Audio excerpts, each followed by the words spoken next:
So hello everyone, आज मैं आपके लिए एक्सप्लेन करूंगी the glorious revenge of effing का एपिसोड 16। इसके पहले वीडियोस आपको प्लेलिस्ट में मिल जाएंगे, तो आप वहां से चेकआउट कर सकते हैं। तो जैसा कि पिछले एपिसोड में हमने देखा था कि एफिंग को पता लगा कि शाओ जियान पर हमला करने वाले 9 हेवंस डाओ पैलेस के लोग हैं, और तभी वहाँ पर नांगोंगली अपने फादर को लेकर पहुँच गया। उसने मैजिकल डिस्क को हासिल करने के लिए एफिंग के साथ फाइट की, मगर तभी हीलर यून वहाँ पर आ गए और उन्होंने एफिंग की साइड लेते हुए उनके झगड़े रोक दिए।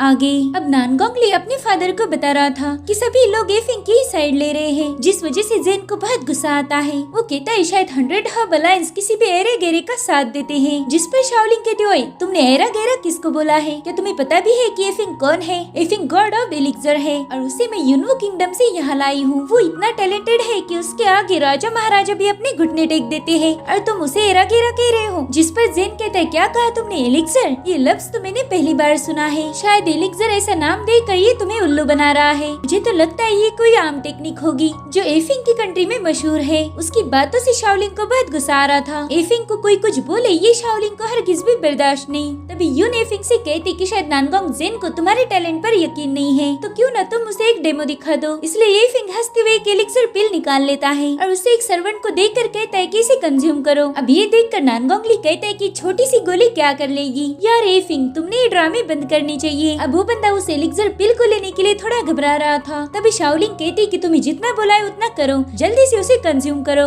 नहीं तो मुझसे बुरा कोई नहीं होगा। तुम्हें फिक्र करने की जरूरत नहीं, एफिंग तुम्हें कभी नुकसान नहीं पहुंचा सकता। जिसके बाद वो बंदा बड़ी हिम्मत करके उस एलिक्सर पिल को कंज्यूम करता है। सभी लोग उसका रिजल्ट देखने के लिए बेताब थे। अब वो बंदा अपनी बॉडी को चेक करके कहता है कि ये तो फालतू दवा है, इससे तो मुझे कुछ भी महसूस नहीं हुआ। लेकिन तभी अचानक से उसकी बॉडी से एक स्ट्रॉन्ग स्पिरिचुअल एनर्जी रिलीज होने लगती है। ये देखकर सभी लोग हैरान थे। वो बंदा भी बहुत एक्साइटेड हो चुका था। वो कहता है कि मेरी पूरी बॉडी में मुझे एनर्जी फील हो रही है और मैं उसे बहुत ही आसानी से एब्जॉर्ब कर पा रहा हूँ। अब नानगोंगली से ये देखा नहीं जा रहा था। तो कहता है कि ये तो मामूली सी स्पिरिचुअल एनर्जी है, ये काम तो कोई हाई लेवल का स्पिरिट फ्रूट भी कर सकता है। अगर तुम उसे खा लो तो तुम्हारी एनर्जी ऐसे ही बढ़ जाएगी। मेरे हिसाब से ये एलिक्सर कुछ भी खास नहीं है। और तभी वो बंदा कहता है कि मैं मेरिडियन स्टेज पर पहुंच चुका हूँ। ये सब फील करके वो बंदा तो बहुत खुश हो रहा था। और तभी वहाँ पर स्पिरिचुअल एनर्जी का एक ब्लास्ट होता है और इसी के साथ वो बंदा मेरिडियन स्टेज के 2nd लेवल पर पहुंच चुका था। और ऐसे ही करते करते वो 3rd लेवल पर भी पहुंच गया था।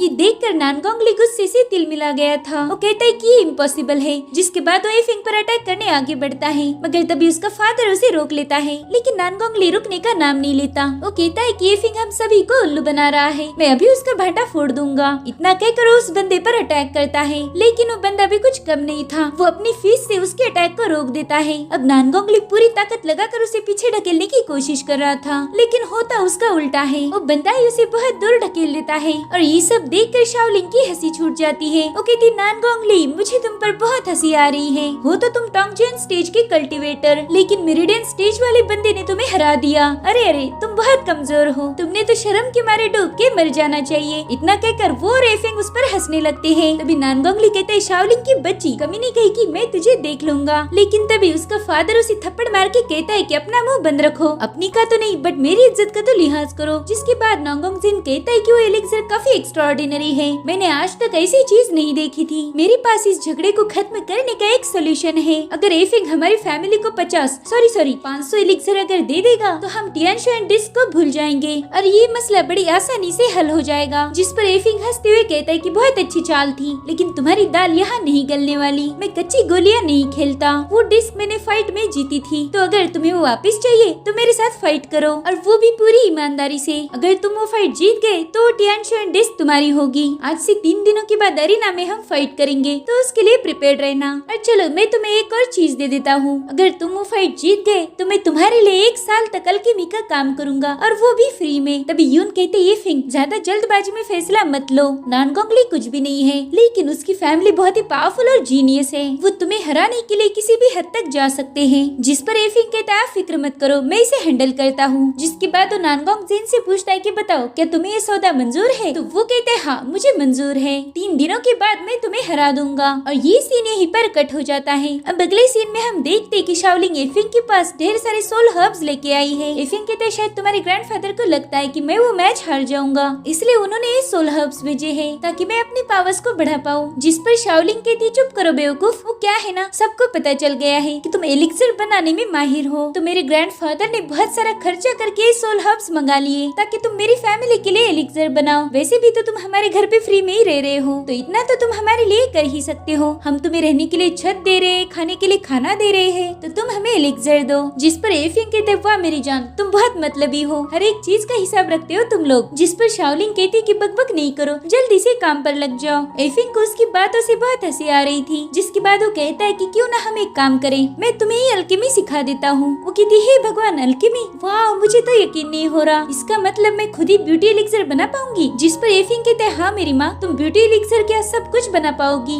जो भी तुम्हें चाहिए। तो शाओलिंग कहती है, अरे वाह ये तो बहुत बढ़िया बात है, सबसे पहले तो मैं स्किन केयर एलिक्सर बनाऊंगी, और फिर वेट लॉस एलिक्सर, जिसके बाद गोरा बनने का एलिक्सर, और फिर फाइनली मैं ऐसा एलिक्सर बनाऊंगी जिसे मैं कितना भी खाऊं कभी मोटी नहीं बनूंगी। और फिर रात से लेकर सुबह तक एफिंग शाओलिंग को एलिक्सर बनाना सिखा रहा था, लेकिन बेचारी शाओलिंग अभी तक सीख नहीं पाई। वो कहती शायद मेरे दिमाग में भूसा भरा है, इसलिए मुझे ये बातें पल्ले ही नहीं पड़ रही। वो कुछ और बनाने जा रही थी और बनता कुछ और ही था। तभी एफिंग उससे कहता है कि मैंने कई बार तुम्हें समझाया है, जब भी तुम एलिक्सर को कंडेंस करती हो ज्यादा जल्दबाजी मत करो। अब वो अपने फेल हुए एलिक्सर को उठाने जाती है, तभी एफिंग कहते है उसके करीब मत जाओ नहीं तो ब्लास्ट हो जाएगा। और वो तभी वैसे ही है, वो गोबर जैसा दिखने वाला एलिक्सर ब्लास्ट होता है, जिससे शाओलिंग दूर ढकेली जाती है। उस एलिक्सर की एनर्जी से उसे चक्कर आ रही थी, तो एफिंग तुरंत ही उसे संभालने लगता है। अब एफिंग उस एलिक्सर को देखकर सोच रहा था कि मुझे एक बात समझ नहीं आ रही, इस पागल लड़की ने ब्यूटी एलिक्सर के बजाय सेक्सुअल डिजायर को बढ़ाने वाला एलिक्सर कैसे बना दिया। ये काम तो आज तक मैं भी नहीं कर पाया था। अब शाओलिंग उसकी बाहों में थी कि तभी वहाँ का दरवाजा ओपन होता है। दरअसल शाओलिंग के ग्रैंडफादर एफिंग को चाय पीने के लिए बुलाने आए थे, लेकिन वो देखते कि यहाँ पर तो कुछ और ही सीन चल रहा है। शाओलिंग को एफिंग की बाहों में देखकर उनकी आंखें खुली की खुली रह गई, और एफिंग भी उन्हें वहाँ देखकर कंफ्यूज था। उसे समझ नहीं आ रहा था कि वो उन्हें कैसे बताएगा कि ये उनकी गलतफहमी है, इसलिए वो अजीब तरीके से स्माइल करने लगता है। और तभी शाओ जियान उसे गालियाँ देते हुए उठाकर बाहर फेंक देते हैं। उन्होंने एफिंग पर पंच मारा था, लेकिन एफिंग तुरंत ही साइड में हट जाता है। वो देखता है कि उनकी स्पिरिचुअल एनर्जी ने वहाँ की फर्श को तोड़ दिया। अब एफिंग को पूरा यकीन हो गया था कि ये बंदा बहुत ज्यादा पावरफुल है। इधर शाओलिंग चिल्ला रही थी कि दादाजी ये सब मिसअंडरस्टैंडिंग है, हम दोनों के दरमियान कोई चक्कर नहीं चल रहा, ये तो बस एक इत्तेफाक था। लेकिन तभी शाओ जियान उसके मुंह को बंद कर देते हैं। अब एफिंग भी उन्हें समझाने की कोशिश करता है, लेकिन वो किसी की नहीं सुन रहे थे। वो कहते, बताओ तुम मेरी पोती के साथ क्या कर रहे थे, और तुम लोगों का ये सब कब से चल रहा है, क्या तुम में जरा सी भी शर्म नहीं है। शाओलिंग अभी बहुत छोटी है। हे ऊपर वाले, पता नहीं इस कमीने ने मेरी बच्ची के साथ क्या क्या किया होगा। मीनवाइल उनकी बॉडी से निकल रही स्पिरिचुअल एनर्जी से एफिंग को बहुत तकलीफ हो रही थी। वो सोच रहा था कि इनकी डोमिनेंट ऑरा बहुत स्ट्रांग है। अब एफिंग उनसे कहता है, दादाजी मेरी बात तो सुन लो। तो कहते हैं, कोई जरूरत नहीं, मुझे तुम्हारी एक नहीं सुननी, तुम एक नंबर के कमीने हो।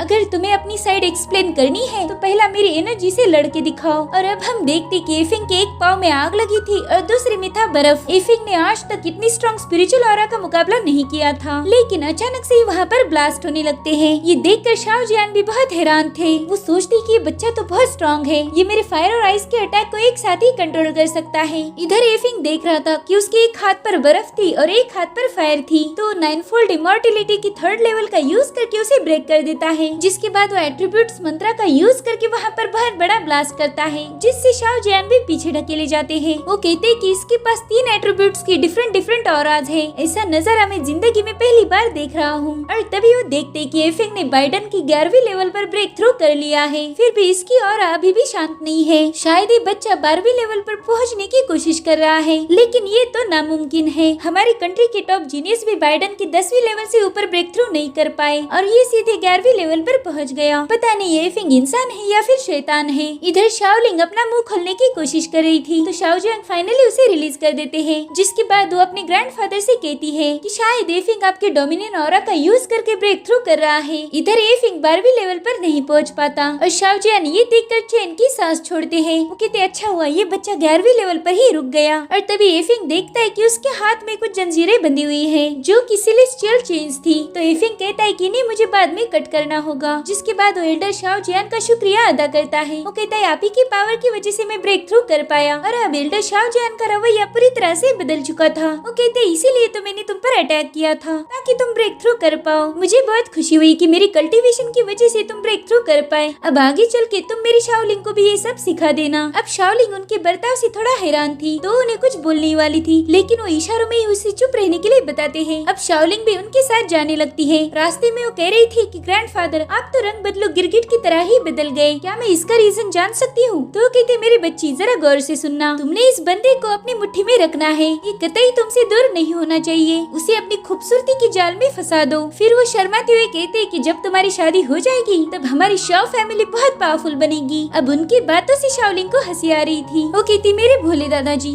शायद आप कुछ ज्यादा ही सोच रहे हो। जिसके बाद हमें ब्लैक फैंटम हॉल का सीन दिखाया जाता है। वहाँ का मिनिस्टर एफिंग की हरकतें देखकर बहुत गुस्सा हो रहा था। वो कहता है कि मुझे लगा था कि हम एफिंग का यूज करके शॉ फैमिली को खत्म कर सकते हैं, लेकिन वो लोग तो उसे घर जमाई बनाने के चक्कर में हैं। अगर ऐसा ही चलता रहा तो हम हमारी प्लानिंग में फेल हो जाएंगे। जिसके बाद वो अपने एक सोल्जर को बुला लेता है और कहता है कि जल्दी से हमारे असासिन्स को बताओ कि मैंने एफिंग को मारने का हुक्म दिया है, वो किसी भी हाल में जिंदा नहीं बचना चाहिए। अब उसकी बातें सुनकर वो बंदा थोड़ा चौंक जाता है। तो बंदा कहता है कि हॉल मास्टर ने हमें बताया था कि हमने एफिंग को जिंदा रखना है। जिस पर वो बंदा कहता है कि हमारे हॉल मास्टर बहुत दयालु हैं, वो जल्दी से किसी को मारना नहीं चाहते और खासकर पावरफुल लोगों को, लेकिन उन्हें पता नहीं कि एफिंग क्या चीज है, ये आगे चलकर हमारे लिए मुश्किलें पैदा कर सकता है, तो जल्दी से मेरे ऑर्डर्स को फॉलो करो। तो बंदा तुरंत एफिंग को मारने के लिए चला जाता है और इसी के साथ एपिसोड भी यहीं पर खत्म हो जाता है। Thank you for watching, bye bye, take care.